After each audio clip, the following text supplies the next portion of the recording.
घनकचरा व्यवस्थापनातून गांडूळ खत निर्मितीसाठी ड्रम लावत आहोत। त्यातील पहिला टप्पा 7 ते 8 विटांचे तुकडे करून घेणे आणि ते भिजत घालणे।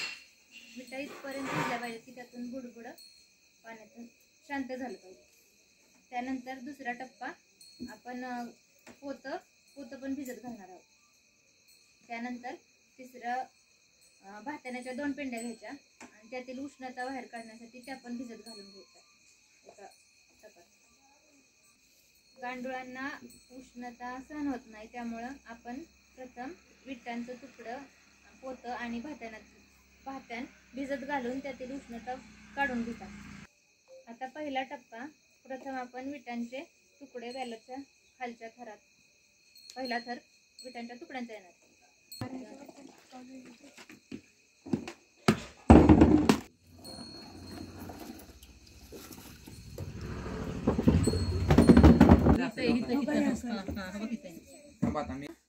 अशा पद्धतीने लावायचा की जे आपण ड्रमला चावी बसवली आहे त्या चावीच्या आतल्या बाजूला वीट आली नाही पाहिजे। दुसरा थर देणार आहोत, तो म्हणजे पोत्याचा। त्यातील पूर्ण उष्णता आपण काढून घेतली आहे।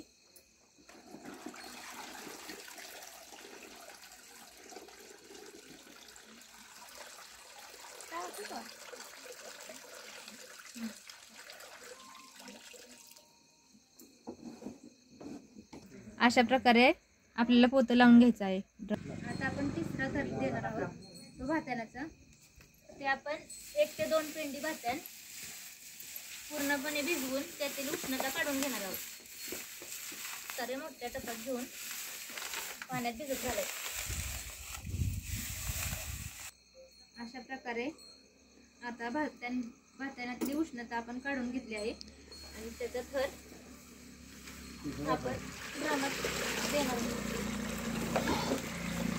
आणि भात्याने याकरता टाकायचं कारण भात्याने गांडुळांना खाण्यासाठी मऊ असतं आणि त्यात त्यांना भात्याण्याची काडी पोकळ असते, त्यामुळे त्यात त्यांना राहता येतं। अशा प्रकारे आपल्याला ड्रम मध्ये तिसऱ्या थरावर भात्यान लावून घ्यायचं आहे। आता चौथा थर आपल्याला शेणखताचा द्यायचा आहे। शेणखत 15 ते 20 दिवस कुजलेलं असावं, वाळकं, आणि शक्यतो शेणखतामध्ये हुमणी किंवा कोणत्याही प्रकारचे कीड नसावे। आता आपण शेणखताचा थर देऊया। शेणखतात कोणत्याही प्रकारचा धातू नसावा, उदाहरणार्थ काच, लोखंड, तसेच दगड किंवा प्लास्टिक। आता आपण शेणखताचा थर दिला आहे, त्यातील उष्णता काढून घेण्यासाठी त्यात आपण 1 बादली पाणी ओतणार आहोत।